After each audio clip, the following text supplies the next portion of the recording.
Hello you guys, welcome back to my channel, and today is another hair braiding video. And I wanted to let you guys know something that I did notice. My hair color has faded back to its original color. If you don't believe me, I didn't believe myself. I had to go look back at a previous video, but it's going back to like the color 30. What is that? The golden blonde auburn, one of those colors, whatever this one is. I think this one is like the golden something, but this is the hair that I'm using, so I'll show you guys. You see this? Is it me, or do you guys see the same thing I see? Yeah, either way, we're gonna get straight into this video, and we are using pre-stretch hair.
this is how much I have left from that one single bundle that I took out of the 2-pack.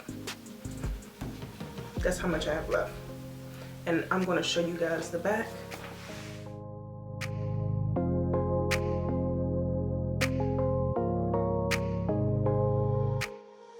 My braid stuff right here. And of course I was going for more of a realistic, natural look. Nothing too dramatic.